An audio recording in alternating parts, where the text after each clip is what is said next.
Lot, matagal pa ba yung breakfast natin? Baka malate tayo sa train going to other parts of Cinque Terre. Ma'am, breakfast, ma'am. Aba, Lot, maubos mo ba to? Ang laki-laki ng pizza. Bakit tataba ka lang yan? Grabe. Para isang baryo ang kakain yan. Lot, kain ka na naman ng kain. Isang buong pizza maubos mo. Grabe ka. As in. Maubos mo ba yan? Opo, ma'am. Gutom mo kasi ako. Ano bang ginawa mo? Kabuhat ng luggage mo po. Grabe.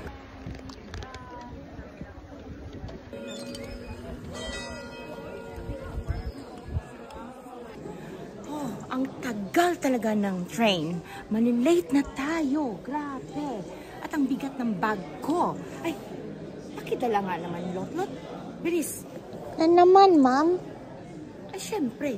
Kaya nga ginawa kitang yaya, taga-bit-bit ng bag ko, diba? Ay, Lot.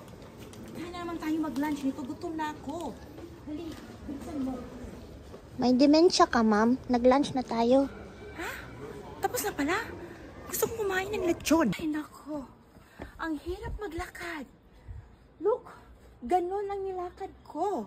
Nasaan na yung orange juice ko? Nauhaw na ako. Magnakaw ka nga muna ng orange dyan. Dahil nauuhaw na ako. Dali, Lot.